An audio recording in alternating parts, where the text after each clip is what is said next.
To Rochester and everywhere you go at WGR Rochester, the sports leader. 95.7 FM and AM 950 WGR Rochester, an Odyssey sports station. Welcome into the Sports Bar with Gene Battaglia, where the voice of the Rochester fan is heard. Pull up a stool and join us at 866-4326. This is WGR Rochester, and the Sports Bar with Gene Battaglia is on now. 2 hours of sports talk excellence here in the Flower City. The sun is out. The weather will be warming up as we are high-stepping into spring. Pull up a stool and join us. Our phone number is 866-4326. Here you go, 585-866-4326. 2 hours of fun sports talk coming your way here as we just wrapped up the Combine. And there's always some news coming out of there. We will talk to our friend coming up next hour, Thorn Nystrom with Score North. He was out in Indianapolis for the majority of last week, and he is an expert when it comes to evaluating college football players. So much so, I would think that maybe somewhere along the line, some front office has offered him a job. Just as once upon a time, the Colts, when they were in Baltimore, I think, offered Mel Kiper a job. Somebody offered Mel Kiper a job. Thor is that good. And we will talk to Thor next hour. Bottom of this hour, first time we've had him on the show here in this new format, Joe DiBiase from Jeremy and Joe, who we hear weekday mornings here on WGR, this being the WGR Rochester affiliate. And we'll talk, of course, some Buffalo Sabres with him as this team is just stupid good right now. Last 19 road games, 16-2-1. Is there a comp to this in Western New York sports history? What you're seeing in terms of low expectations, and all of a sudden, here we are. The concern, we were all hedging it, myself included. Okay, well, this is a lot of fun, but look at that game against Pittsburgh heading into the break. I hope they come out of the break playing the same way. Oh, no, they came out of the break playing even better. Playing a Florida team that needs this for their playoff lives, took care of that. And then just, got to be careful of the language, but the B to A, okay? You know what I'm saying. The B to A on the Tampa Bay Lightning was wonderful to watch. There's a trade deadline coming up, and how may that impact the Amerks? We'll talk to Joe DiBiase coming up bottom of this hour. You can reach us on X. Our handle, thank you, Tim. No. It's yeah. Our handle is WGR Rochester. You would think that now I should be fine. It's been one full week. And if you were wondering, what happened to Danger? Whatever. This was from 2 weeks ago. Danger took a full-time position as an operations manager. He was full-time before, but this is a promotion for him and everything that comes along with it. So just too many demands for him to do multiple things, as we're all doing more than one thing, just like you are in your job. So Danger is actually probably upstairs, whether he's listening or not, besides the point, but he's still in the building. But this being week number 2 here, WGR Rochester, 1-3. The Rochester angle last weekend here. For hockey, it was great to see the Sabres. Oh, boy. Amerks on a 6-game slide. Amerks giving up, Tim, how many? 9 times. Yeah, to Laval. I'm watching this, and I'm hoping, no, just don't get it to 9. I don't want to have to bring up this joke on the show. And sure enough, Laval drops 9. 9 times. And then you lose to the Crunch. We will talk to head coach Mike Leone tomorrow, as the schedule does not get any easier, as they have to go up to Laval for 2 this weekend, Friday and Saturday. So also, my gosh, I really thought we'd have home ice for the RIT Tigers. And by we, involved with the program. The Tigers, now they go to the 3-2-1 point system in Atlantic hockey. 9 possible points for RIT. 9 times. The only number they needed out of those 9 9 times was, thank you, Tim, was 2. The Tigers get 0. They lost to Bentley on the 20th, and then they get swept at Holy Cross. Robert Morris ends up sweeping, and Sacred Heart gets the points they needed to. So in the final weekend, the Tigers go from 2nd to 5th, which means they got to go back out to Worcester coming up this weekend. So kind of a bummer, but hey, look, you still get a bye. You just got to do this on the road now if you're Matt Thomas's team. 866-4326 here on the new WGR Rochester. And if you watch the NFL Network, if you follow the NFL or your social media feeds, you're seeing a lot of video, a lot of takes, a lot of mock drafts. It's that season. And understand what the Combine is, really.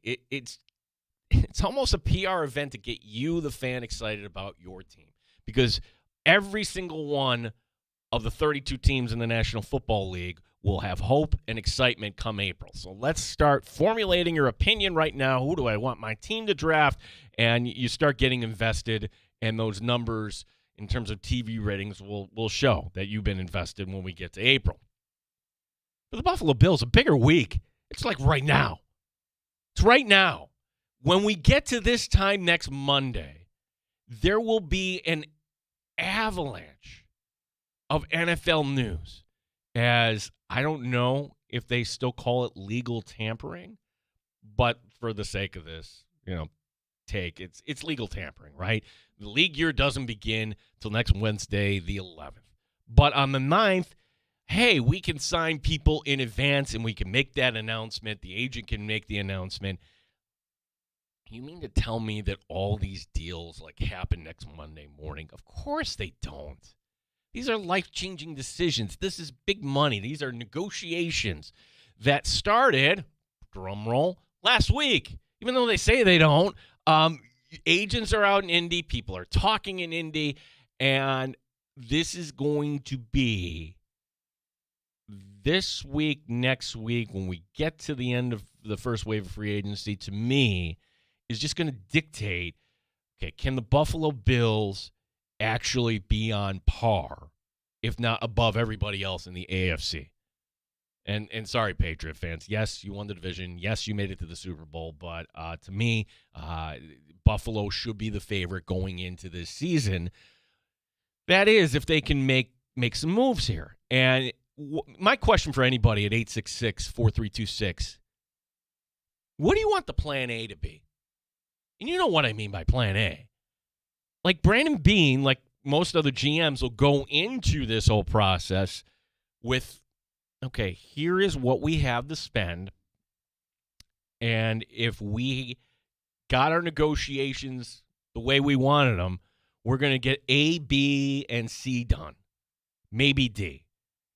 But then A may go somewhere else. All right, then you got to pivot to something. Well, that's not plan A. Like, what is your plan A? And all sorts of rumors that the Bills are interested in Max Crosby. I don't know if he's going anywhere. I'm sorry. We did have one report from Jeremy Fowler over the weekend, and I think this illustrates the point. Fowler saying that the Bills had interest in Seahawks receiver / returner Rashid Shaheed. Oh, okay. So now this brings us back to the trade deadline when we knew Shaheed could have been one of these players that were available. The Bills did not give up the third-round pick or whatever it was. Maybe the Saints weren't going to make it available to Buffalo. I don't know. He ends up in Seattle. He has a few big plays for the Seahawks. But according to the report, Shaheed is looking somewhere around $14 million a year. Okay. Again, is that Brandon Beane's plan A? Because if that's plan A, I hope it's not. When you hear these stories, just ask yourself, whose agenda is this? It's not like Jeremy Fowler is waiting outside and patrolling around NFL offices. He's on the phone and somebody's in his ear. And this one is not hard to crack here, okay? As far as whose agenda this is. Who is Rashid Shaheed's agent? That would be Drew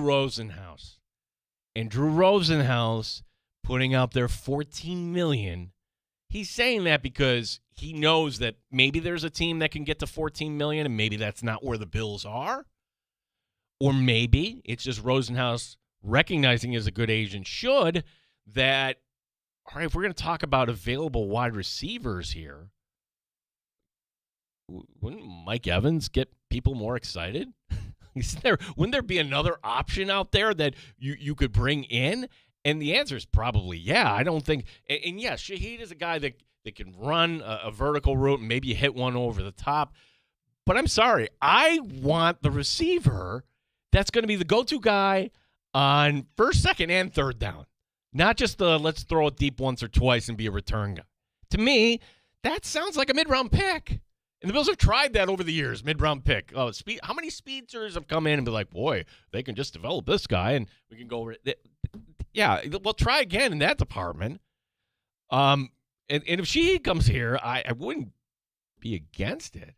But just ask yourself, whose agenda is this? And why do they want it out there? Well, it's clear. It's the agent talking to Jeremy Fowler and trying to set a market for his wide receiver by doing this. It's going to be wild. Next Monday, we'll be drinking from a fire hydrant. It's going to be just coming on out. Joining us today on the show, as he always does, he's screening your calls. Terrible Take Timmy Schneider. Good afternoon, Tim. Hello, good day. I think this microphone is messed up. Or What maybe happened? it's my speakers. Or I don't know. Something's going on. No, in here. something. Okay, well, you sound As long fine as you now. can hear me, then we're good. No, I can't hear me. Yeah, no, okay, if you can't hear you, but I can tell you, Then we're fine. Then we're fine. This is against my better judgment, and I Yes, it is. may regret doing this. But you and I are longtime friends, Yes, sir. and you accepted this role of producer, but I think of you as more than producer. You're a terrible take, Tim. All right, terrible take, Timmy, pride of Fairport. And once a day, terrible take Timmy will come in with his terrible take. So coming up later in the show today, we will have our first installment of Terrible Take Timmy's Terrible Take. I've got one for you. Okay, that's good. Don't tell me. I don't think it's terrible. Okay. I don't think any of my takes are terrible, but it is what it is. I will be the judge of that. The sports bar peasantry will be the judge of that. All right, they will be the judge, and maybe it's something that will spark. I'm like, I hadn't thought of that. That's pretty good, but quite often, So, again, for the rules of this game, I don't want to know your take. Okay. Fair? Fair. Which I guess goes against every radio rule, but I'd rather react. We'll do it to live. Yeah, Berman. I would. Berman, no, that's. Is it Berman? No, it's. It was Berman, and he swore a lot. Okay, it was Berman. I'm thinking the other one. Who was the guy? The news guy. Bill O'Brien. Yes, Bill him O'Brien. too. B.O.B. Yes, we've got that. So Tim's terrible take will be coming up later in the show. We also are asking, and this one, So as we're getting off the air on Friday, we get another submission, a listener submission. And this comes from Dan in Fairport. Hey, Gene, my name is Dan. I'm from Fairport.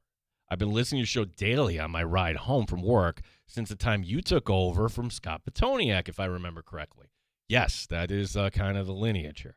Love those guys too, but your show was a breath of fresh air for us local sports fans. We'll miss Danger, but so glad to hear you and Tim keeping it going.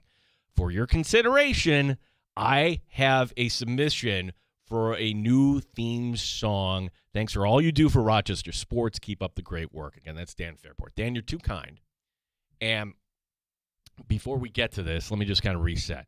We had a theme song on the previous version of the sports bar with Danger and Battaglia that we can't use anymore. Just because Danger's name, and it was Sean from Long Island who sent it in, and it worked, but we need something new. And we've had some submissions so far. We had from Chris from Kentucky submitting 2, which were okay. We had Kent from Fairport with a little ska kind of reggae sort of thing. Joe from Schenectady was the first one out. But Joe that's the one we ruled out because, well, AI doesn't know that here in Rochester we pronounce the hockey team Amherst. So that one we cross off the list. But if you would like to submit yours, it's very simple. You can just reach out as Dan did. I'm at GENE.BATTAGLIA at Odyssey.com. If you can't remember that, if you're driving right now, social media is a thing too. Tim and I are pretty accessible. We're logged in. Yeah, we talk to listeners, away off hours, if you will. So yeah, we're part of you, right? So just send it to us. But you have to understand that you are not going to get paid. You also cannot use music that has a copyright on it. It has to be original. And for the sake of this, Tim, I'm going to say that this is kind of everybody's foray into Gemini or whatever AI device they are using because, and again, I don't know if this submission from Dan is AI or not. But let's take a listen to a potential new theme song from Dan from Fairport. Pull up a chair, stay for a while. You're in the sports bar on WGR. Grab a drink, hang your coat, get sports talk. Live from Western New York. It's a master show. 9 times better than your typical host. 9 times. Gina Tim F takes much harder than most. No one cares when you're out. Sabres, Bills, Americans, Red Wings and Nighthawks. Sports bar for Rochester Sports Talk. Woo! Damn. Oh! Think we might have a new leader in the clubhouse. Wow. All right. You get a vote. Dandalorian's in the other room. And I get the deciding vote. But again, the polls aren't closed here. I'm going to have to put a deadline on this. End of this week. So if anybody has any submissions, you've got to get them to me probably tonight, if not tomorrow. And then we'll just kind of lay out the week. But I will promise you this. If you get the submission to me tonight or tomorrow, we'll carve out some time for you for your submission. And I appreciate everybody that is sending in. That's going to be tough to top. Few things I like about it. Kind of calling out to some of the bits. Master stroke. No one cares when you're right. Yeah, that's good stuff. And then the 9 times, of course. That hits a lot of boxes. Yeah. It's high energy, which is huge. Yep. Hits the local teams. Would have liked the RIT Tigers mixed in there, but look, you got Bills, Sabres, Amherst, Red Wings, Nighthawks. If you had to rank them, I mean, yeah, those are probably 5 of your top 6, if not 5 of 5. That's fantastic work, Dan. I don't know if I'm going to guess that's computer generated, but again, I don't know. So hard for me to tell on that one. That was really good. Yeah, play it one more time. Sure. This is Dan from Fairport. Do we use this as our new theme song? Pull up a chair, stay for a while. You're in the sports bar on WGR. Grab a drink, hang your coat, get sports talk. Live from Western New York. It's a master show. 9 times better than your typical host. 9 times. Gina Tim F takes much harder than most. No one cares when you're out. Sabres, Bills, Americans, Red Wings and Nighthawks. Sports bar for Rochester Sports Talk. Dan, I'm going to give you an A on that, but can somebody come up with an A+? Thank you, Dan. 5 days to do it. That's it. And again, appreciate Chris and everybody else that submitted, but that is some good stuff. You mentioned the Nighthawks real quick. Good for them that they got a win. That's you get your goalie back. You beat Saskatchewan, and get this league. It's it seems like all right. There could be 6 or 7 teams that could win this whole thing. Why not Rochester? It's just been an up and down year. The team is actually going to be home this Sunday.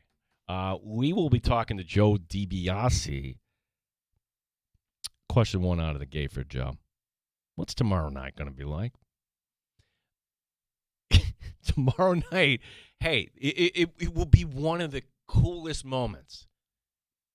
And this is my position on this show. My position is that when you listen to our show, you're coming here for sports. Got it? So I like when I say Tage Thompson, I'm talking about Tage Thompson, power play wizard in the Olympic Games and a true leader on this Sabre team. And I'm just going to leave it at that. We keep politics off the show. Tage Thompson getting honored by Sabre fans tomorrow night. The applause, that'll be pretty cool. But what do you do after that when there's somebody on the opposing bench that was also an Olympian? If it were anybody else, anyone else, if it were Jersey playing at Buffalo, and ladies and gentlemen, here's Jack Hughes. Yay! Ladies and gentlemen, here's Austin Matthews. Even if the Leafs were there. Well, it'll all be Leaf fans. Someone may be booing, but yeah, no politics. Look, what do you do with Jack Eichel? Can we be bigger than this? We'll talk to Joe DiBiase. My name is Gene Battaglia. This is WGR Rochester. You're in the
Rochester Sports Update. Sabres play the first home game after the Olympic break tomorrow night. Vegas is the opponent.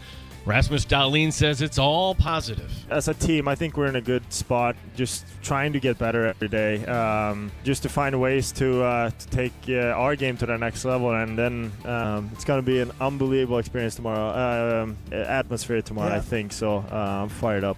Joe DiBiase, Jeremy and Joe will join us next year in the Sports Bar.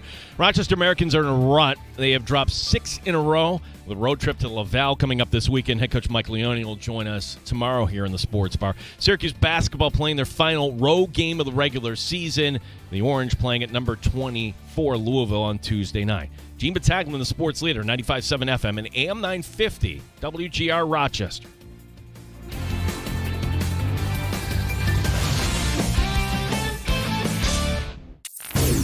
Straight up with no chaser. You're in the Sports Bar with Gene Battaglia on the Sports Leader, 95.7 FM and AM 950 WGR, Rochester.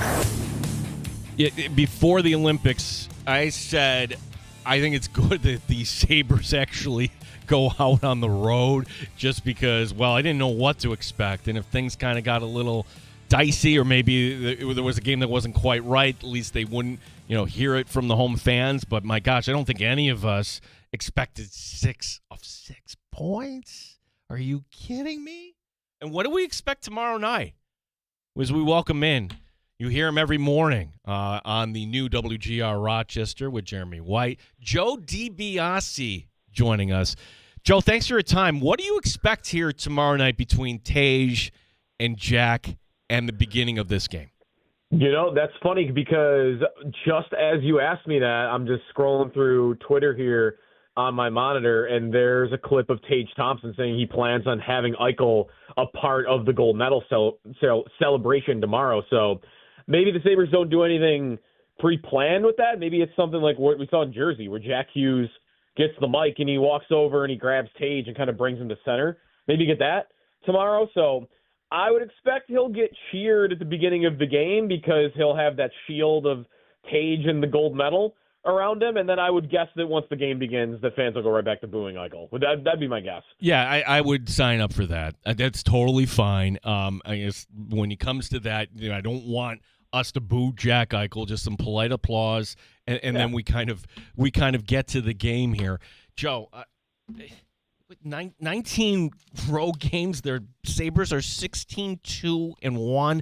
There's a thing of exceeding expectations, and then there's this. I'm just gonna let's back up here.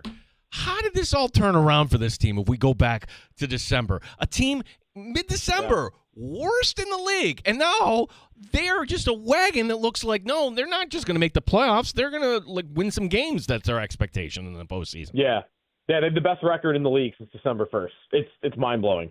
They're starting to morph the conversation into just getting into the playoffs to I am legitimately now spending my time looking at what a matchup would be like in the playoffs in a 7-game series against the Lightning and actually feeling decent about it. I mean, how'd they do it? It's mind-blowing in that it happened all right when Jarmo Kekalainen took over as the GM. So, how much credit am I supposed to assign to him? Because he hasn't really done anything with the roster, but did that attitude shift, tone shift in the organization do a lot for them? How much does Lindy have to play in that? And I would also say a lot of health had to do with it. I mean, they had 7-8 injuries at the beginning of the year that hurt them a lot. But even that, I mean, this team went healthy in past years, hasn't looked anything like this. I mean, for me, it's a combination of a couple of things. They've gotten incredible goaltending all year long. Alex Lyon, Luukkonen, and even Ellis when he's had to play here and there, I feel like have all to some degree exceeded expectations. Lyon, you might want to say, has really exceeded expectations with some of his numbers. And I would say the blue line has lived up to the hype. We've kind of been waiting for them to be the strength of this team. I've thought for 2-3 years now that they have one of the most talented blue lines in hockey. But Ken Dryden, I was watching back some of the 1980 documentary when they beat the Soviets, and he had a good line before the game, which is just one thing to be young and promising, and it's another to be actually good.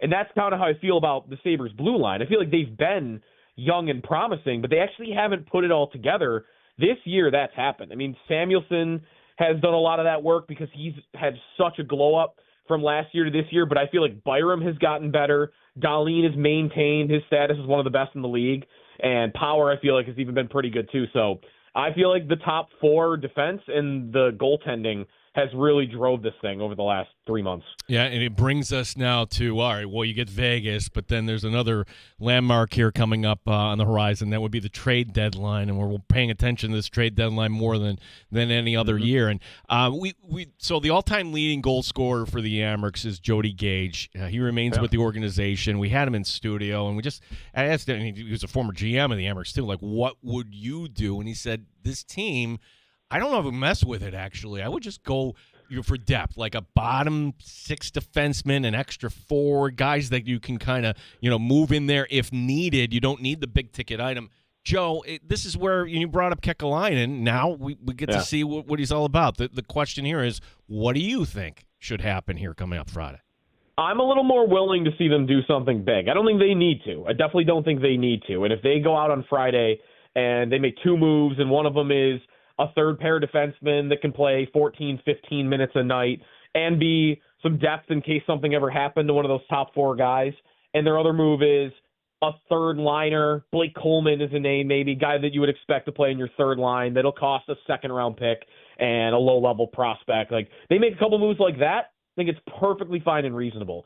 But I think there is some room for me in making a big splash.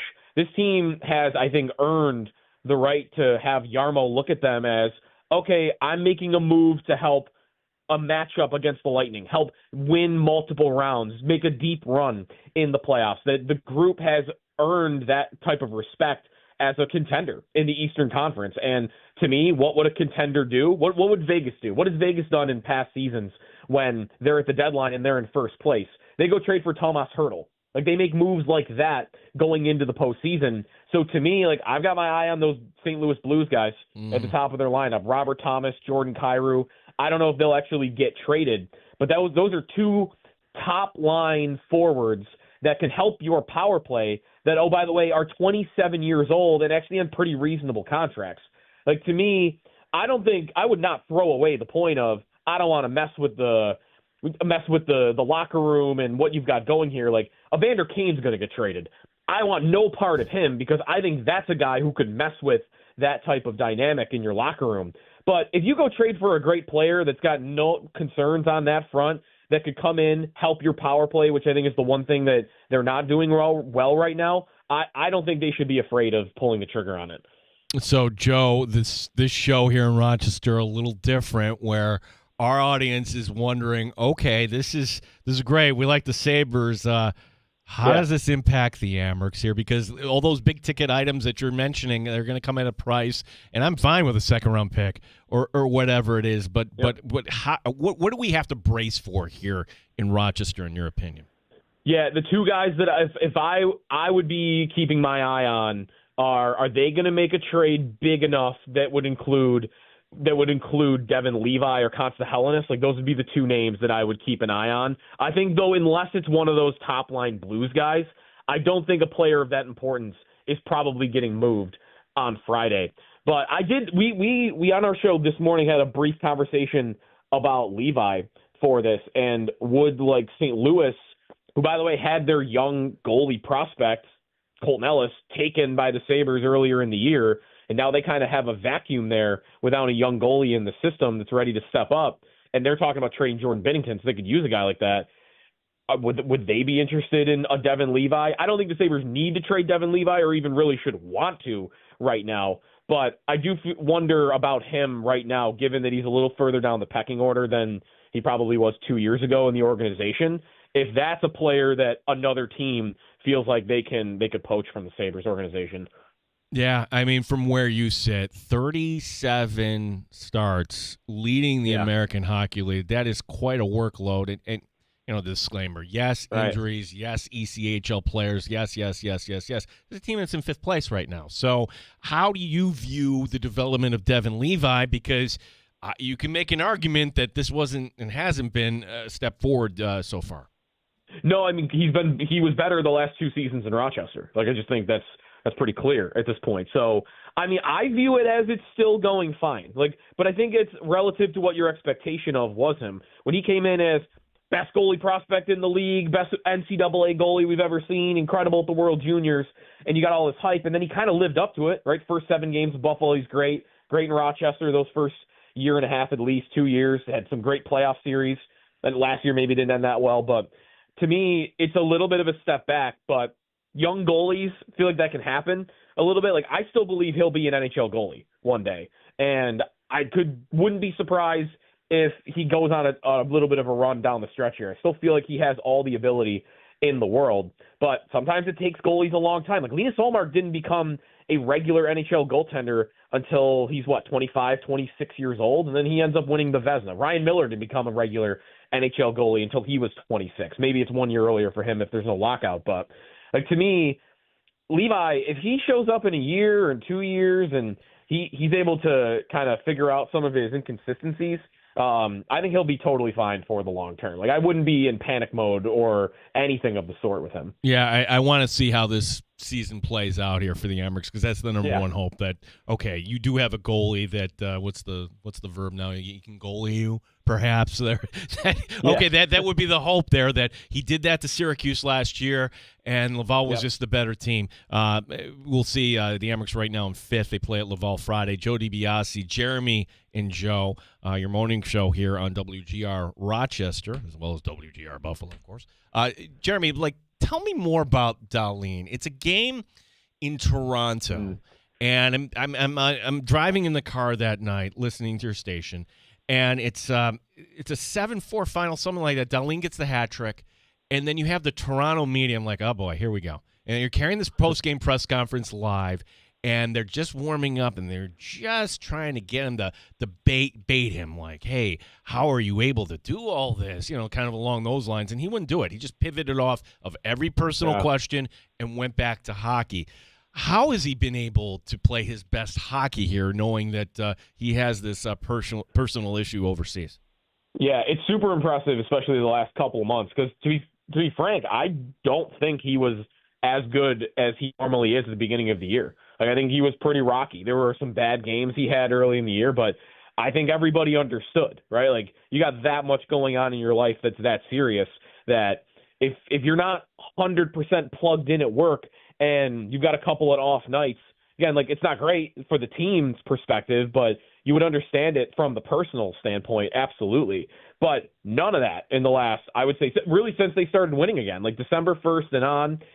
After he came back from Europe, the last time he went over there for about a week, I feel like he's been rock solid. He was great at the Olympics. I thought he was Sweden's best player. And I think he's really motivated by the team's success, even the team rallying around him, which there's been a little bit of that message too this year. And he's been frustrated in past seasons. I mean, carrying the load of all the losing he's been through. Like, he's been through half the playoff drought. Like, I know us Sabre fans have gone through it longer. This is the longest drought in NHL history that fans have had to go through, but Darlene's been right there going through all of it with everybody for half of it. So I think this was a big season for him, and I think for him to overcome all that's happening with his wife, and I'm sure his mind constantly being, overseas. It's not easy. It's not like she's here, right? Like, if she was here and you're going home to her every night, I'm sure it would be easier. But when she's in a different country across the ocean, like, that can't be easy for him. So I'm super impressed by him. I mean, he's been over a point a game player for the last month. I feel like he should be in the Norris conversation. He'll probably be one of those guys that gets votes and doesn't win it, but listen, they make the playoffs this year on the year he's having, then he's certainly going to be on the radar for that award, I think, in the coming years. Joe, I'd be remiss if I didn't ask you a few Bills questions, because by this time next Monday, holy cow, we should have like an avalanche of news here once we get to what I don't know if we still call it legal tampering, whatever. But the question I'm putting out here today is the plan A for Brandon Beane, like going into this stretch. And he knows what he wants to do. He just doesn't know if he's going to get everybody to say yes. What should Brandon Beane's plan A be just when it comes to this part here of reshaping this roster, free agency, and maybe a trade? Well, when I'm looking at free agency, it's in the draft. It starts with what's deep at each position, And to me, in the draft right now, it looks like receiver and edge rusher are two of the deeper positions that he'll be able to get his hands on. So for me, I think not going all in money-wise on those positions in free agency would actually be understandable. I don't love a lot of the receiver options in free agency. I do think they're going to be after a guy like Romeo Doubs. I mean, that's already been reported, and I think he fits the exact type of receiver that they don't really have right now in the room, an outside guy, all that blocking, big physical. I think when they had Tyrell Shavers and even Keon Coleman, more trustworthy Keon Coleman, you might have thought you had that, but right now it's just kind of Keon for that type of receiver. So to me, maybe they take a swing on a Dobbs, but I don't think I should block out any type of receiver idea for the draft. I think edge rusher, unless you're getting your hands on a Trey Hendrickson or a Max Crosby, those ideas are probably better in the draft as well, given how deep both those position groups are. Like, to me, starting free agency, I feel like getting a linebacker at a modest price, getting a safety at a modest price, maybe guys that even have experience with Jim Leonard. I know there are a couple of Denver guys, Singleton at linebacker and others that could be reasonable ideas that don't cost a ton. I feel like that's probably more the smart business move for them on the defense is linebacker and safety and free agency, and then maybe you go all in on defensive line and receiver of the draft. Yeah, I saw that note from Fowler just in regards to Rashid Shaheed. I mean, a good wide receiver, Yep. but at that, I just see that as the agent just kind of pumping the tires there a little bit, Joe. Yeah, oh, definitely. I mean, from Shaheed's standpoint, the Bills would be a great landing spot for you. I mean, they don't really have a number one receiver, so if you're a guy that has been a number two or a number three everywhere you've gone, then you would look at the Bills and think, if I can go be their number one receiver with Josh Allen, like that's the place I want to be. It just comes down to whether they're going to want to pay you and whether you're willing to take less than you could probably get. I mean, the receiver market's exploded, so if you're Shaheed, you might think you could get 17, 18, maybe even up to $20 million a year. And again, that's kind of where I'm hoping they don't live in that world of expensive middle of the road receivers, because I think they've tried that with Curtis Samuel and Josh Palmer.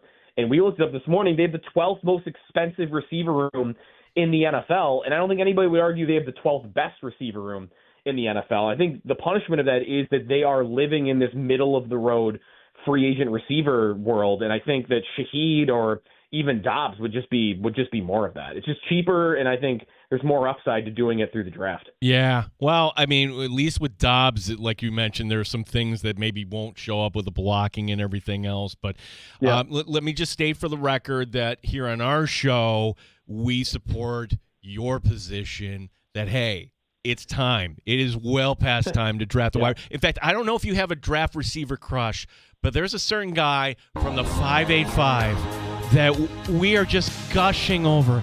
Casey Concepcion, all the skills, and for him to talk about his time. Okay, he moved away and was 3. Still, he's one of us, Joe. Can we get Casey Concepcion to Western New York?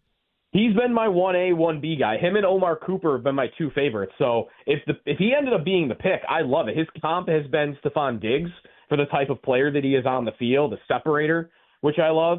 The only thing I wonder about him is the nickname not doubling up his last name? Because the C stands for Concepcion, doesn't it? Yeah. I had this thought the other day, like we don't call Kevin Durant KD Durant. So that was a little weird to me. But I love the player. If that was the Bills' pick in the first round, I would be over the moon. Again, him and Cooper are my two favorites, just because those two guys get open, and they're both dangerous once they have the ball in their hands too. But for the pick and for what they need at the position, like, be cheap when you go for the guy that can be big and block your Shavers types, your Matt Collins types. Like, they should be prioritizing the guys that get open. Yeah, are we holding out any hope that maybe in year 3 Keon Coleman figures this out? And I just ask this because if you watch that game, the opening game against Baltimore, it's like, okay, here we go. He's making plays, and then what here? Where do you think this storyline goes? Is he a Bill? Do we see him at Fisher? Do they actually move him? What do the Bills do here with Keon Coleman? Yeah, I mean, for me personally, it's kind of an idea that I have written off. Even looking back, like, I don't want to take all credit away from him. He was great in that Baltimore game, but he also was going one-on-one against Jair Alexander, who we found out after that week was playing injured and was pretty quickly ruled out for a bunch of weeks after that. So, again, I don't want to take all credit away from him. He was great in that game, but I just think he proved to them that he's not mature and he's not trustworthy. And to me, it would be one thing if you had that, but you were producing on the field, but he wasn't. The thing he's supposed to specialize in, which is catching everything that's around him, making these highlight reel catches, the guy has one of the highest drop rates in the league in the last 2 years. And I'm sorry, like if you're not going to be a guy that gets open, you need to do that. You need to catch everything around you. So unless he gets markedly better in that department, then to me, like I'm looking at him as just a guy that you move off the team for a mid-round pick. And I wonder if that is what their plan is, and that all the hyping him up and talking about him glowingly in the media in the last couple of weeks could just be a little bit of damage control from what Terry Pegula said at the end of season press conference, which you might have thought nuked his trade value, and that basically in the last month they've been trying to build it back up so they can get like a fourth or something. Joe, great set. We've got to do this more often. 6 to 10 every morning now on our station as well. What do we got planned for tomorrow we can check out? We'll talk lots of Sabres tomorrow, lots of previewing that Vegas game, which I like the Sabres' chances in a lot. By the way, fun stat, Vegas has won 4 games this year against playoff teams, which is incredible. So a lot of hockey tomorrow and a lot more on free agency as we're within a week here. Yeah, definitely. Joe, thanks for the time today, bud. Thank you. Yeah, Joe DiBiase as the Coleman debate. I don't think they move him. I think if you're somebody else, if it was a new GM, you're like, yeah, we can get rid of him 5th or 6th. But that would sting for Brandon Beane. You're like, honestly, like you moved off of Cody Ford, Kyer Elam, but Kyer Elam, good kid, couldn't play. This seems like, all right, was it coaching? You didn't know how to manage him, or maybe Keon Coleman just can't play. It's a big whiff. So sure, like I guess as I'm thinking this through, like would that be an embarrassment for Brandon Beane? Well, yeah, it's kind of embarrassing that you move Kyer Elam for what, a 7th round pick with Dallas, and he'll be out of this league. Yeah, that's always kind of the cautionary tale too. Like you get to April and like, yeah, I got my guy and the highlight reels and everything, and then the reality is half those first-round picks are not going to work. That's not an exaggeration. Like legitimately, half of these first-round picks won't be getting a second contract from their team, or the team will move off of them prior to that. We will have the debut of our new segment, Terrible Time Timmy's Terrible Take. Or is it Terrible Take Timmy's Terrible Take? We'll find out. That's coming up. We'll take your calls at 866-4326. Gene Battaglia with you here, the Sports Bar in WGR Rochester. So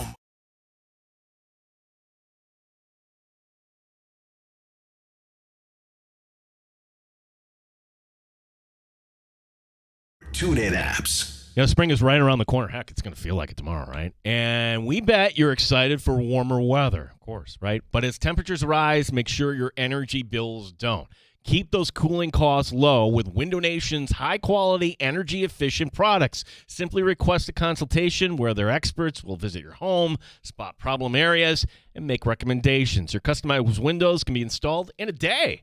Once completed, your home will be shielded from outside hot air while you remain cool and comfortable inside throughout your spring and summer. With Window Nation, your house just won't look great, but you'll also have peace of mind. All of Window Nation's products are backed by a lifetime warranty. There's no better time to upgrade your home with Window Nation. In March, the more you buy, the more you could save here, the more savings you could enjoy. Up to 50% off all window styles. And be sure to ask about Window Nation's generous financing options, including $0 down and payments as little as $199 a month.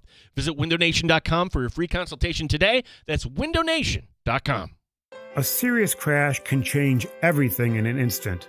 Who you call for help matters. When you can't work, you need big results to get your life back on track. At William Mattar, we only handle motor vehicle accidents, and thousands have trusted us with their serious injury claim. We would be honored to help you too. Hurt in a car? Only call William Mattar. 585-444-4444. Main Street, Williamsville, West Main Street, Rochester. Spring weather is unpredictable. You never know which way you'll be adjusting your thermostat. unless you have the right windows. With Window Nation, you can count on your home being comfortable regardless of the weather. Their windows are customizable and energy efficient. Expert installations take just one day. And Window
Oh, yeah!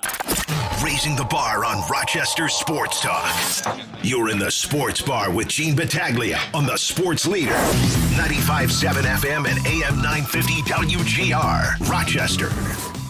NFL Draft Talk with Thor Nystrom back from Indianapolis. Thor will join us bottom of next hour, 866-4326. Our thanks to Joe DiBiase.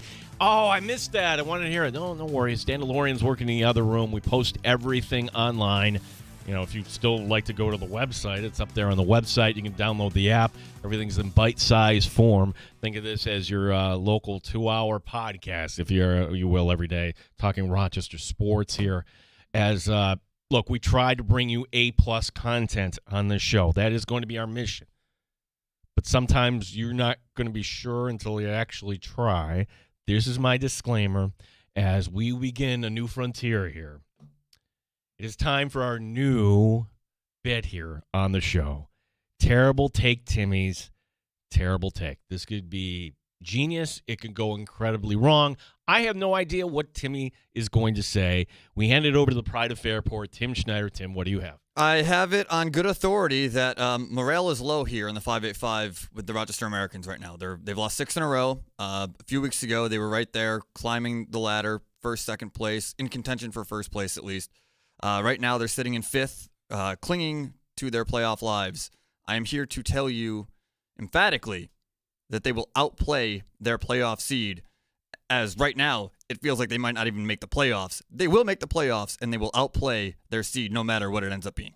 All right, so what you're saying is that they'll beat the 4 seed Toronto? If that's where they land, all right, well, fine. Okay, they're pretty much going to be locked in. So this is where they are right now. The Amerks are in 5th, 56 points, but they have a stupid 4-game in hand against Belleville. So they're 6 points ahead of Belleville with 4 extra games to play. Like Utica, they're in a different planet. They're like 9 points back. Make it 11 points back, actually. Yes. Remedial math there. But as far as getting to the 3rd seed, the Amerks right now, Cleveland with 65 points, the Amerks with 56. Your hope here is Levi. That is the hope here. That can he be the goalie that can say, guys, I've got you back here. Don't worry about making a mistake. If you're a defenseman, go pinch. Go do something. And if it results in an odd-man rush, I got your back.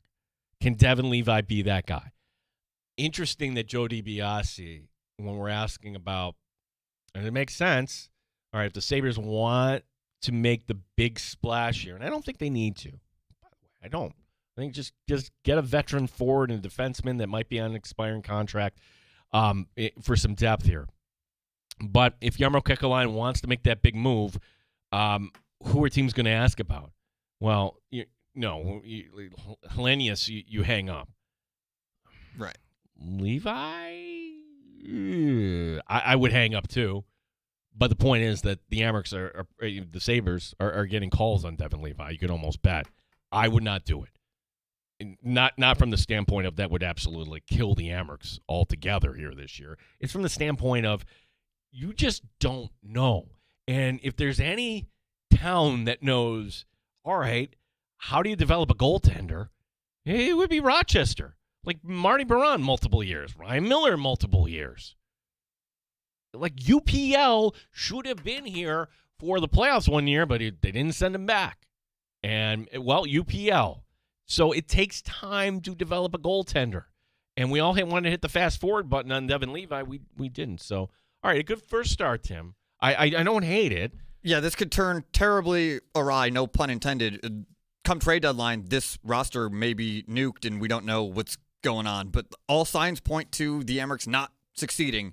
I think that they will find a way despite all the things indicating otherwise. The Commanders are releasing Marshawn Lattimore. Huh.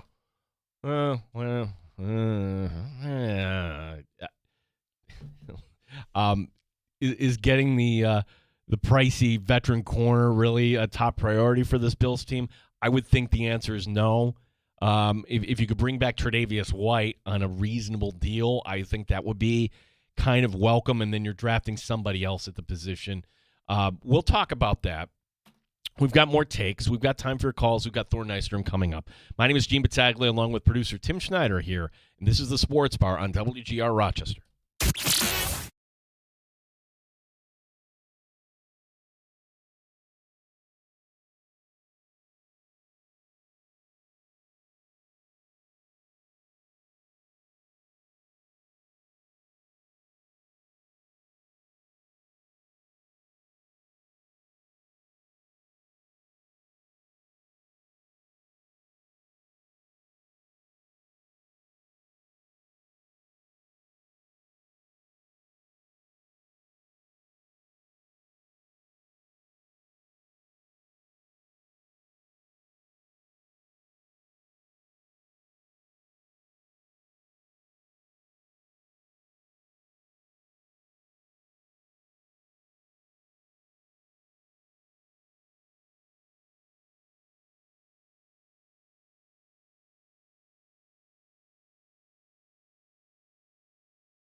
sports station. WGR Rochester Sports Update. Sabres play their first home game after the Olympic break. That's tomorrow night when Jack Eichel and the Vegas Golden Knights come to town. Marty Baron, and what impressed him this week? Speed, I think. Like, I looked at the way that they played. They were fast. Like, the legs were going against New Jersey, but I felt like the speed was still there on back-to-back games, Friday, Saturday, and the execution was obviously much better. The Amerks are in a rut.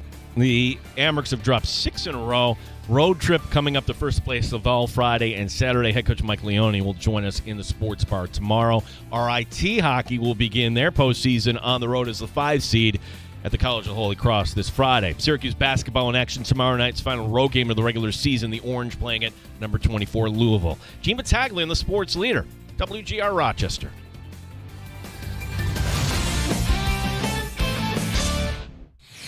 Welcome into the Sports Bar with Gene Battaglia, where the voice of the Rochester fan is heard. Pull up a stool and join us at 866-4326. This is WGR Rochester, and the Sports Bar with Gene Battaglia is on now. We are dialed in here to the sports bar today. You found us. Tell a friend. As they say, like and subscribe. WGR Rochester, Gene Battaglia with you from 1 to 3 weekdays. Terrible Take Timmy here as well. You can call us at 866-4326. You can write to us on X, our handle, The Fan Rochester. You can leave a comment.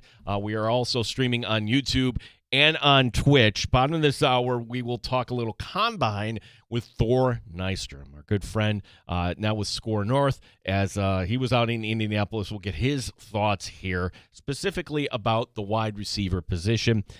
Great conversation we had with Joe DiBiase last hour from Jeremy and Joe. If you missed that, Dan DeLorean is feverishly working behind the scenes. He's getting everything up for you in bite-sized form so you can listen to it at your convenience. 866-4326.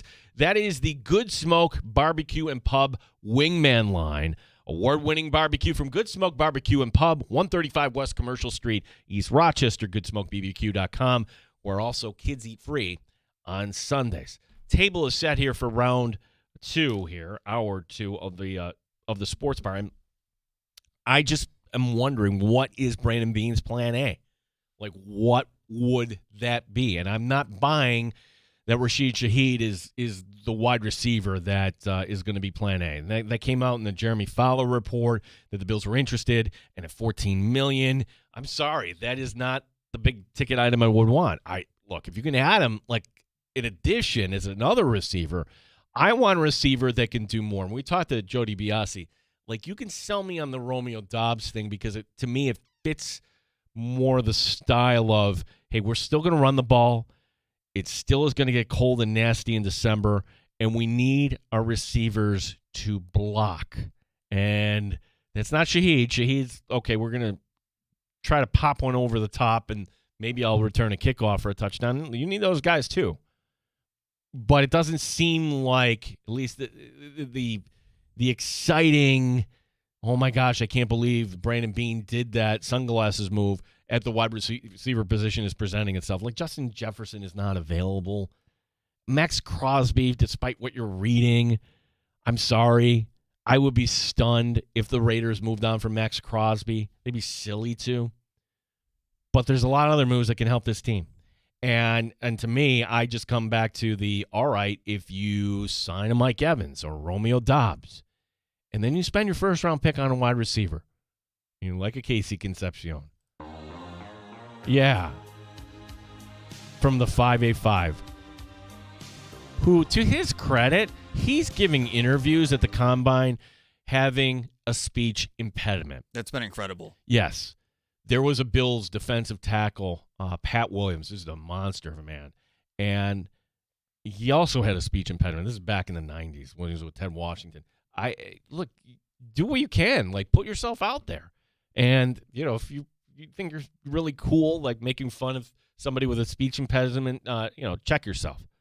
Now, if I trip over my words and, you can make fun of me just as you can make fun of Tim. But, like, honestly, like, that's kind of cool that, like, he kind of came out because people are like, oh, he sounds really nervous. And, people just didn't know the story. And he had addressed this previously in a podcast. And it's really hard to kind of gobble up every detail you can get here on a potential draft pick. And look, we're going to probably do that with Casey Concepcion. But if the Bills went another route, if it's Boston, if it's another receiver, look, great too.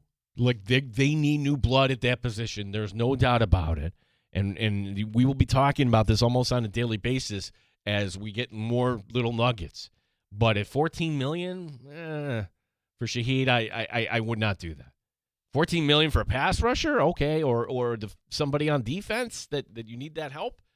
I think you can do this in a different way at the wide receiver position. So again, this time next Monday, we will be ready to take it all in. It is going to be one of the wildest weeks of the year, and I think it's almost kind of fitting that the weather is going to break. Maybe not tomorrow, but by the weekend, and then we get to daylight savings, and then we get to this. No, we're not through it. I heard Jeremy White, say, hey, are we going to have another he called it a snowbank storm. Like, will we get measurable snow where you got to plow? And the answer is probably yes. It'll probably happen. This might be fake spring coming up. I don't care. Like we're ready for this. I spent a lot of time this weekend watching baseball that normally I could care less about. Guardians Rockies, Tim, from this is with February Guardians Rockies. February Guardians, where they had the radio guy, Jim Rosenhaus. Hey, yes. I just want to watch bright sunny things at this point. And also kind of coming up with that is the NHL trade deadline. That is going to be this Friday. And that was part of our conversation with Joe DiBiase. I don't think the Sabres need to go big ticket shopping here. You're going to need another defenseman and maybe get another center that can win you a draw here or there and maybe can help. Zach Metza might be that defenseman. Could be. He's been great. He's been great. I don't think he's coming back to Rochester, that's for sure. But as Jody Gage pointed out, it's all great here in March. Once the playoffs happen, injuries happen. So you're going to need something else. We did have, as we get the shots here in the sports bar, we had a trade in the NFL today. And this one's it's interesting from a real football standpoint and a fantasy football standpoint. The real football standpoint, well, this is the trade, I'll just tell you. Detroit and Houston making a trade. David Montgomery, former Bear, and was kind of a nice 1B to Gibbs's 1A in Detroit. Maybe it's a 2-1, but that complementary role. Well, Detroit decided, all right, we've gotten the most out of him. He goes to the Texans for a 4th, a 7th, and an offensive lineman named Juice Scruggs. And apparently, he's so good that's not a throw-in. So this is actually this is a big-time trade, if you will.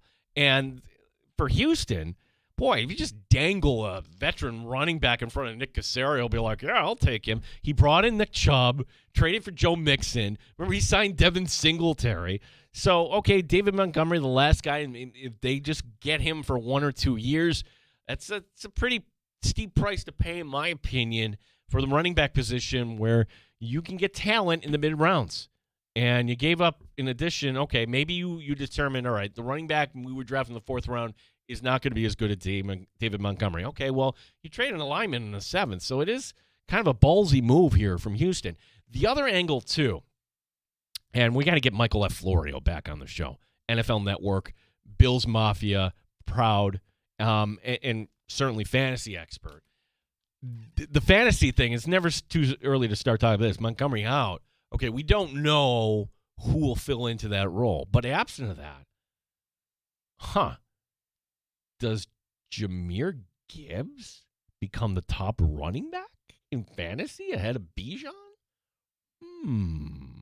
In the conversation now, for sure, if he wasn't already. Yeah, I mean, yes. But I would have to think Detroit is going to do something else here. So that's an interesting trade today for sure. And give me more of these trades. I know you're going to laugh at this one, Tim. 2035, we get another major at Oak Hill, which, yes. And I don't want to wish my time away. Don't wish your time away, okay? Live in the moment, okay? I'm 2035, long time from now. How many years, Tim? I can do the quick math. 9 times. Yes, that soundbite will always be part of sports bar lore. And look, I don't think we all care that much about it being a PGA Championship versus a U.S. Open, right? Look, a U.S. Open would be nice. Comes with a little more cachet. Certainly comes at a better time of year here in Western New York. But look, the point is, why am I bringing this now today? Today we have news that a U.S. Open was awarded to a market much smaller than Rochester. USGA announcing that Inverness in Toledo, Ohio, will be getting the U.S. Open in the year 2045. That's so far away. I like. Wait a second. So, like the last major, I had to look it up. Inverness. Like, okay, I didn't even know this was one in the rotation. What is this? How did this happen? They had the PGA Championship in 1993. So basically, this is a course that's good for a major. Literally once every 50 years, you will get a major. I mean, can you imagine that here? Like, I want it once every 10 years. And the fact that we have to wait 12, I'm like, oh, I guess. Now that we have all these other markets and all these other fine courses. But, yeah, the USGA going back to Toledo, okay, that would put to rest one thing. Because, look, we just know, like, you go around Oak Hill and you're looking around like, oh, my gosh, look at that chalet. Look at that. Look, you get all this wealth here. And if they want to be closer to the wealth, well, we've got a little bit, but it ain't Shinnecock. It's not, Bethpage Black. It's not these other courses that, both the USGA and the PGA, could be closer to when they make these decisions. But for the USGA to be choosing a market like Toledo, Ohio for 2045, well then, all right, after we get done with this next major in 2035, and hopefully I'm on this planet, and hopefully you're on this planet, Tim. Yes, please. Yeah, then we, we can lay to rest that. Okay, Rochester's too small. Okay, I'm sorry. Don't want to be looking down at Toledo, but I just wanted to bring that up today. The trial of former quarterback Mark Sanchez has been pushed back to April. He is facing charges for felony battery and 3 misdemeanors. This after he got into a fight with a truck driver outside an Indianapolis hotel in early October. Sanchez stabbed. He's lucky it wasn't fatal, if you remember that story. The allegation is that Sanchez had cocaine, fentanyl, marijuana, and alcohol in his system, allegedly. Not great, Bob. No, it's not. It was such a strange story, too. You remember that? Because you wake up, you look at your phone, and it's like Mark Sanchez stabbed, fighting for his life. Like, oh, my gosh, how did that happen? Then these are really the details. And he's in some alley after midnight, doing sprints, and he's upset that a delivery truck driver is blocking the path where he's doing his sprints. I guess the lesson here is, like, if you're a delivery truck driver, he had every right, but then you realize, okay, something's off here. Maybe, I'm not saying the delivery truck did anything wrong. He did absolutely nothing wrong. But the lesson here is, okay, this guy isn't of right mind. I need to get out of this situation. I don't know if that's the case or not. It's certainly not a defense for Sanchez, but I think maybe it's a lesson for us all. Like if you find yourself in a situation like that. On a much lighter note, Tim, is St. Louis a great baseball town? No, they're not. I'm sorry. They're like any other mid-sized market. Okay, when the team is down, the fans disappear. Fact. St. Louis was ranked 19th in attendance last season, which, checks notes, that would be in the bottom half. So many games we've been watching for this, and like, look at all those red seats. Where did all these Cardinal fans go? I thought they did baseball the right way in St. Louis. Well, give them credit for this. They're offering a deal right now, and the deal is this, and this is aside from your ticket. Pay an extra $29, and you can get all-you-can-eat concessions. Soda, hot dogs, chicken tenders, peanuts, chips, popcorn, ice cream, you name it on the food part. Nothing high-end, and no beer or booze. I think I would do that, and I would completely abuse the privilege. Although we say that, And it's been years since I went to one of those all-you-can-eat buffets. And then, like, after the second plate, you're kind of like, okay, I think I'm done. When I'm thinking I'm just going to take the town here. I'm just going to, like, destroy. And they're going to regret that, they charged me this little for all this food I'm going to eat. Ha, ha, ha, ha, ha. Ow! Ow! Ow! It really hit me. I didn't know it was coming back that far. So either you have real breaking news or you're saying you would sign up for that $29. Yeah, no, breaking news. I'm putting my 2 weeks in. I'm moving to St. Louis. I am now a St. Louis resident, and I'm going to be a season ticket holder and become very, very large, hopefully. Well, if Mason did this, maybe this is like if you ran the numbers and say on a random Thursday night, we'll do this. See, I don't think it wouldn't work out.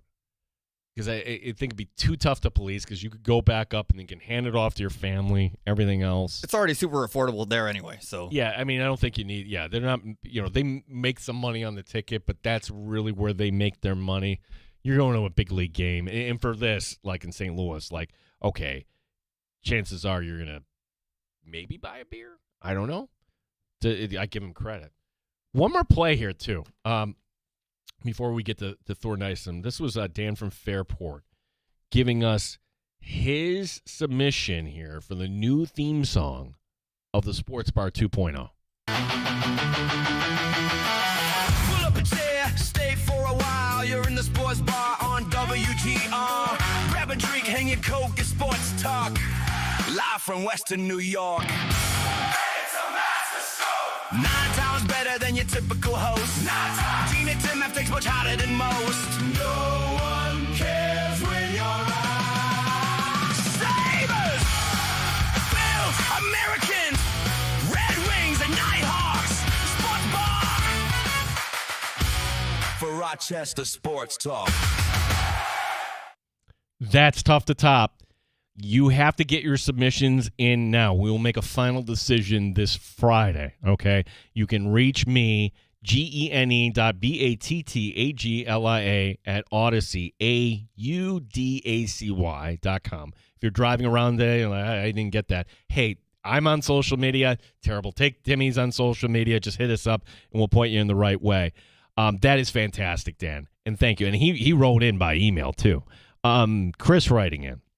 I like the energy and the Beastie Boys kind of feel to it in almost all the local teams, but I think it's a bit busy stuffing that many inside jokes that may be a barrier to new listeners.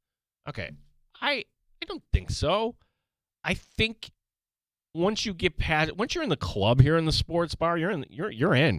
Okay, I don't think that like the 9-time thing. All right, where does that come from? It's just the Rooney thing, and that just kind of stuck. 9 times. The masterstroke thing. Okay, that might take an explanation, but it's a nod to the past here, and for the longtime listeners, they should be okay with it. I think I'm fine with that. And mentioning the Gene and Tim. Look, Dan, I think that's fantastic.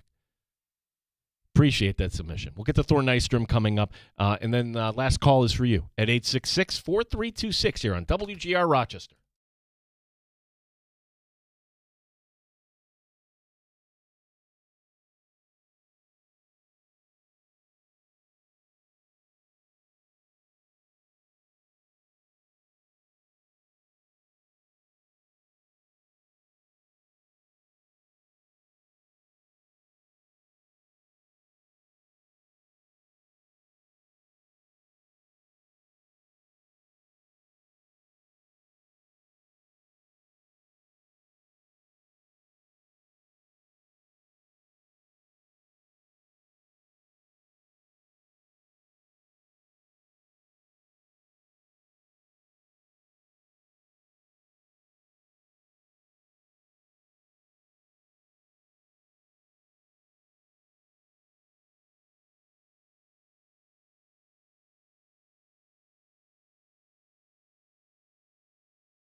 Rochester Sports Update. The Red Hot Buffalo Sabres play their first home game since the Olympic break. That's tomorrow night, and Jack Eichel and Vegas come in.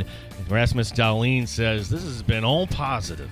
As a team, I think we're in a good spot, just trying to get better every day, just to find ways to take our game to the next level, and then it's going to be an unbelievable experience tomorrow, atmosphere tomorrow, I think, so I'm fired up. 7 o'clock for the coverage here on WGR Rochester. The Amherst are in a rut. Rochester has dropped 6 in a row. The road trip to Laval coming up this weekend. Head coach Mike Leone will join us tomorrow here in the Sports Bar. Syracuse basketball playing their final road game of the regular season tomorrow night. The Orange playing at number 24, Louisville. Gene Battaglia in the Sports Leader, 95.7 FM and AM 950, WGR Rochester.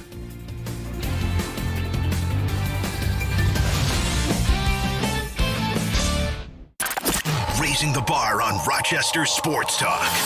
You're in the Sports Bar with Gene Battaglia on the Sports Leader. 95.7 FM and AM 950 WGR, Rochester.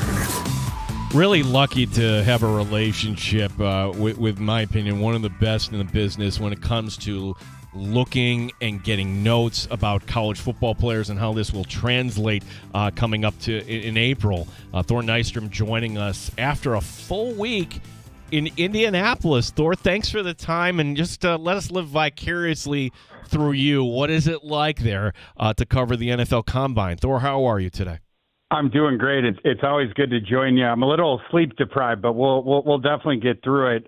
Boyd, is there a lot of things that go on at the Combine? You know, it starts in the morning with the podium sessions, and then, you know, the people that you bump into there and everything you hear, and then the athletic testing, and of course at night everyone goes out and we're bumping into people and we're learning information. You know, the thing that I always say is the NFL's tampering, the legal tampering period, you know, it kicks off here. What is it, a week from today?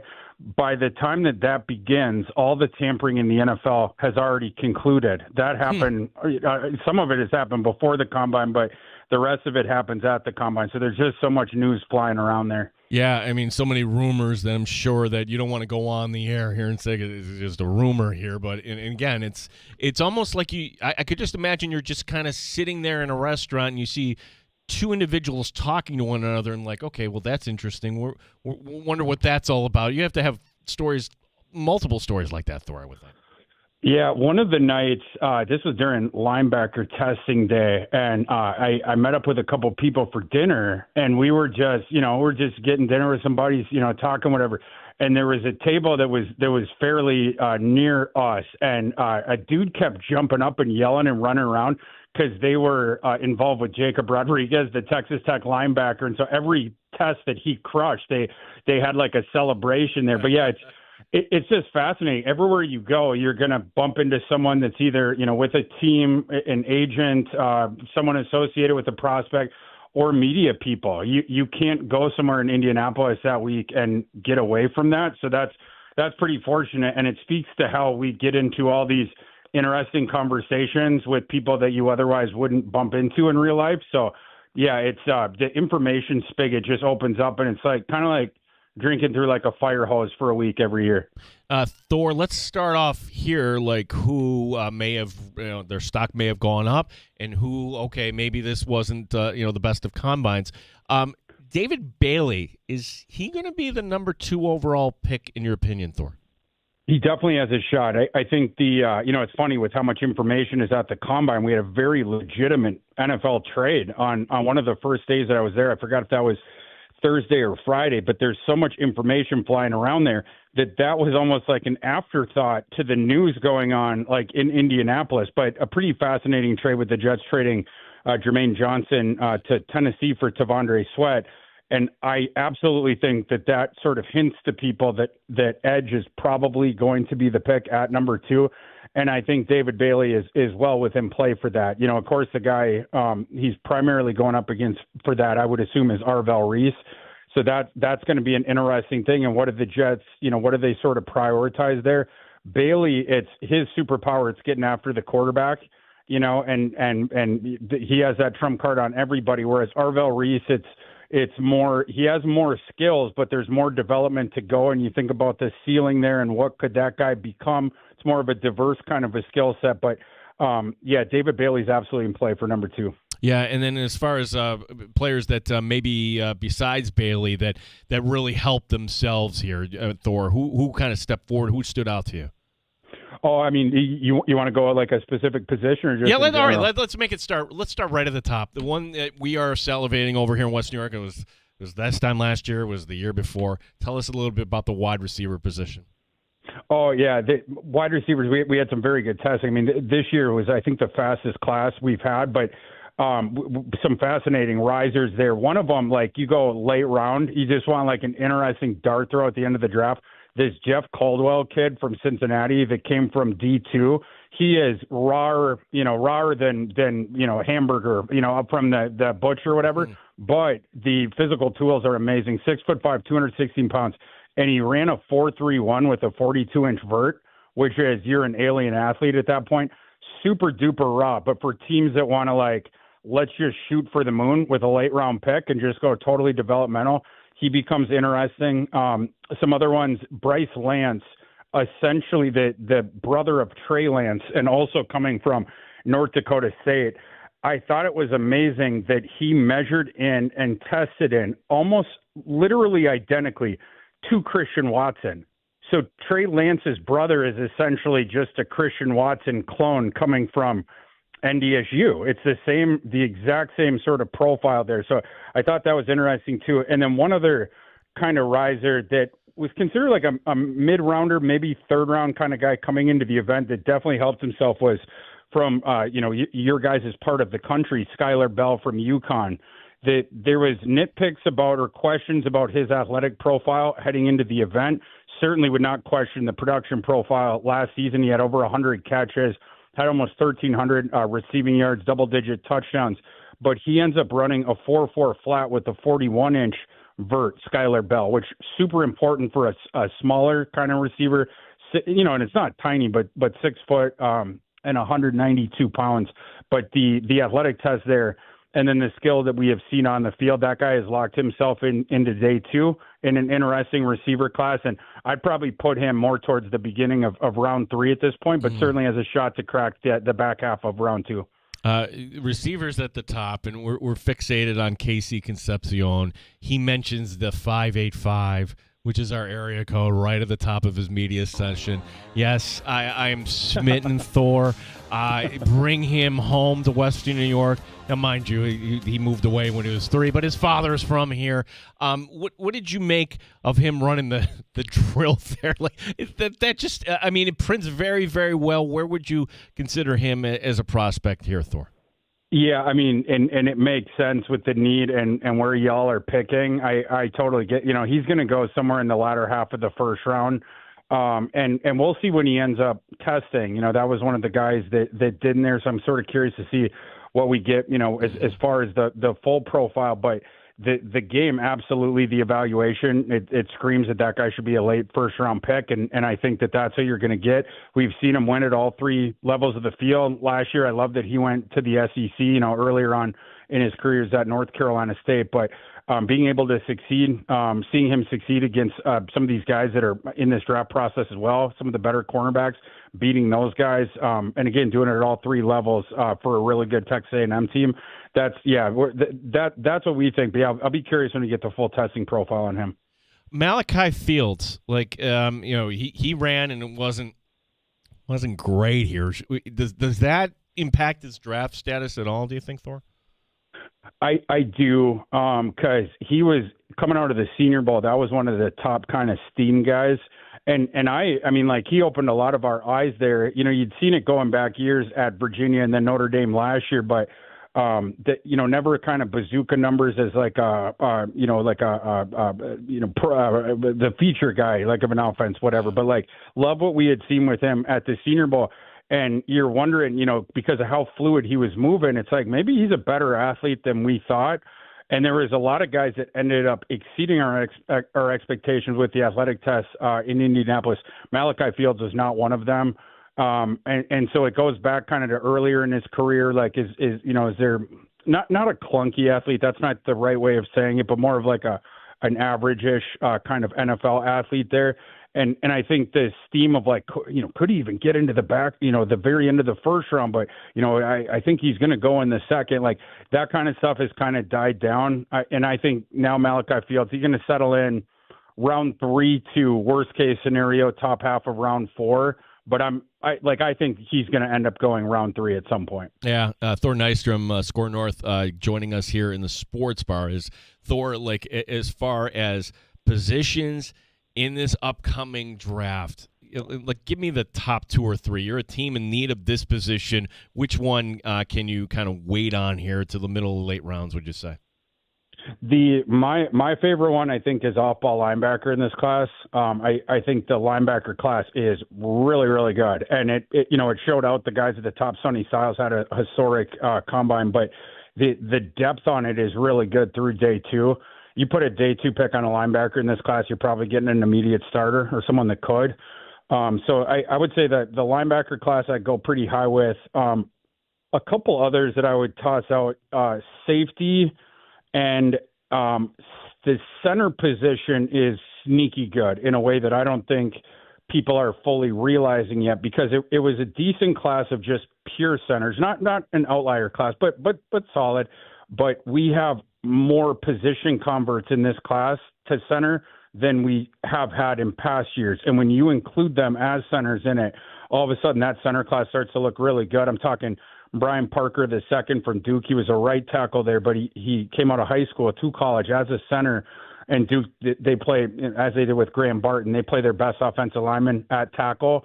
But Brian Parker, the second, is going to be heading back inside to center at the next level. Trey Zune of Texas A&M, another collegiate tackle, going to play center at the next level. Keelan Rutledge, one of the more athletic guards in this class, has been practicing at center all process to prove that he has 3-position versatility. We even have Jennings Dunker from Iowa. He's like a 6'5", 315-pound enforcer that played right tackle for them. We'd all been assuming he's going to play guard at the next level, and I still do assume that. But he is also snapping during the pre-draft process, trying to prove that he could play center. So I think the center position in this draft is a lot stronger than people give it credit for once you start adding in those expected position converts. There's a trade today in the NFL, Thor, and I'm just trying to figure out what does this mean. So the Lions sending David Montgomery to Houston for a 4th, a 7th, and an offensive lineman that apparently they like, and Juice Scruggs is his name. And I'm just wondering, all right, well, obviously Detroit might be thinking you don't do this if they're looking ahead to the draft here. Running backs in the middle rounds here. I guess Houston always, Nick Caserio will always kind of take a veteran running back there, Montgomery being the latest. So your thoughts on that trade, and then how does this running back kind of class kind of look if you're a team like Detroit that might need to kind of, beef up here in the middle rounds?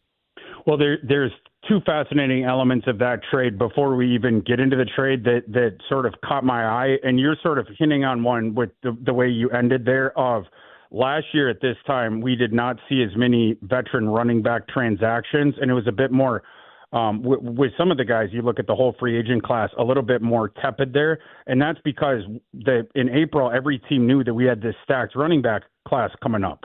So that was the 2025 draft. The 2026 running back class stinks.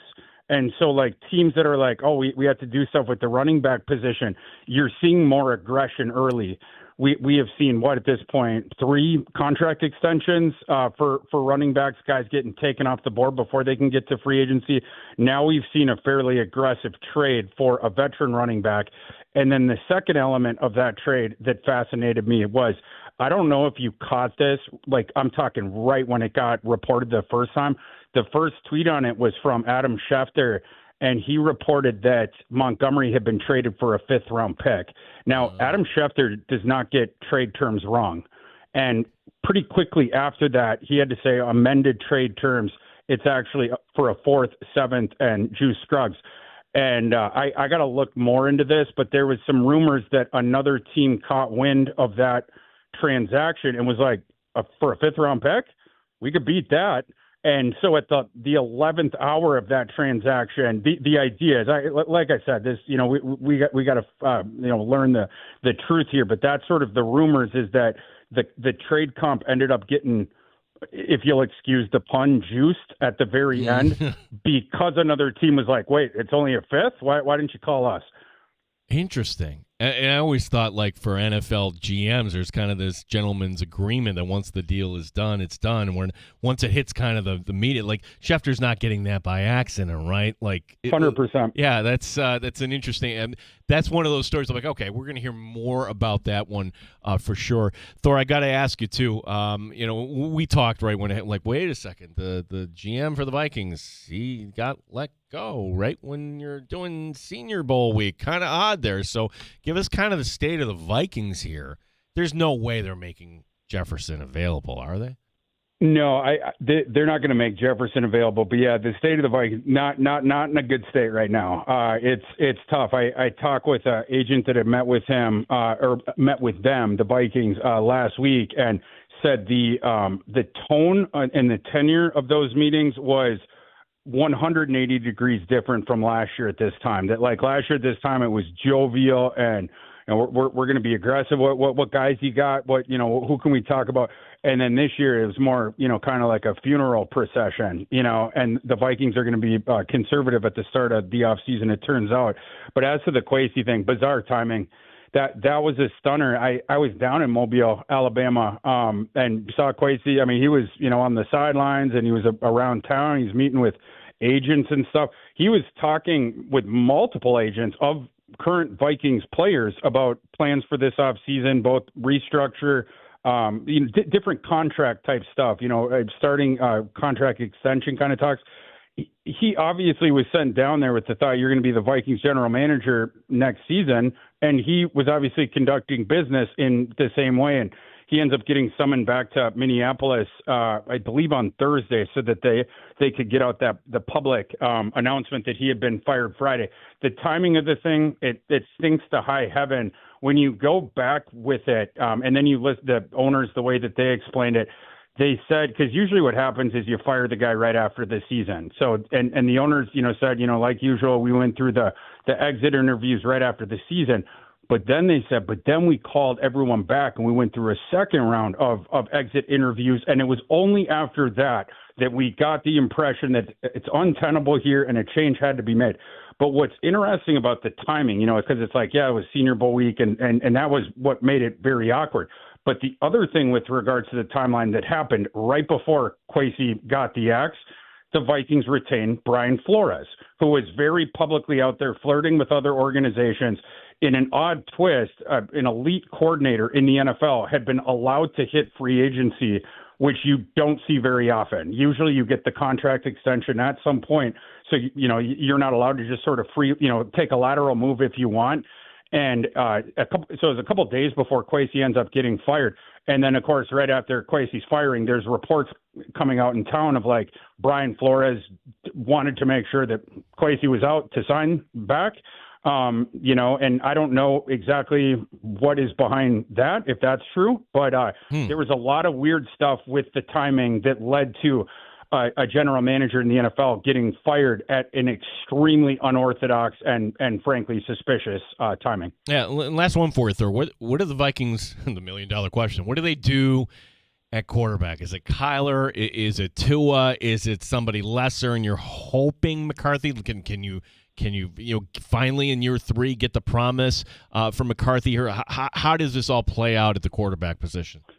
So the big takeaway from this is that the Vikings, they're going to cast a wide net, but people know that. But what doesn't get talked about as much is the Vikings don't have a lot of resources to give this guy. They're not going to trade a whole bunch of draft picks for whoever this guy ends up being, and they're not going to give out a significant multi-year contract to whoever this is because of their cap constraints and wanting to be more conservative this offseason. They would like to get a 1-year veteran guy on a cheap kind of a contract that they would feel comfortable if, both pushing McCarthy and then if McCarthy gets injured or if he outright beats him out in camp, right? So because of this, the net is being cast wide to get to the point of like after the first couple of dominoes go with free agency, who could we get here for that sort of a cheaper contract? So that's why it's hard to say in particular. But the 3 names that keep coming up that I think you could put as the leaders of the clubhouse for this, a reunion with Kirk Cousins, Geno Smith, or I think Kyler's the one that's like intriguing, but it's also problematic because he's not a great fit for O'Connell's offense, but the physical ability is probably the most. And so I think those three guys, you're going to gauge, can we get any of them on a super cheap 1-year contract? And you're going to kind of go from there. Yeah, Thor, great stuff. Tell everybody about the Score North, and we want to learn more about the draft where we can get more of your content here. Yeah, so I'm doing 5 Viking shows a week now for Score North in Minnesota, including through the prism of the NFL draft. But we also have a show on Score North called Football Takes, where all my NFL draft content will be all spring long. So the position rankings, the mock drafts. When I drop the Thor 500, I don't know if we'll go through all 500 names, but so all my draft stuff will be there, and you can also find me on Twitter at ThorKU. Thor, great stuff. Appreciate you, bud. Let's do this again. Love you guys. Appreciate it. Thanks. That's Thor Nystrom. We'll take a quick break, rack this up, tell you about tomorrow's show here on WGR Rochester.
585-497-4676 or visit callreimer.com. Top Shelf Sports Talk. You're hanging out in the sports bar with Gene Battaglia on the Sports Leader, 95.7 FM and AM 950 WGR, Rochester. Oh, we have a new logo for the Buffalo Bills. Welcome back here. Don't get excited, though. It's just something to get you to buy more merch. Inaugural season of the new Highmark Stadium, and there's the Bills logo right in the middle of this. Sure, that's probably what they should do, right? So there's a whole off season ahead of us.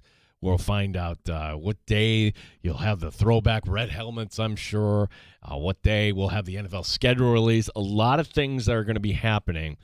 But the point is that the most important thing for the Buffalo Bills, the thing that sets everything else up in terms of improving this roster, it's this week.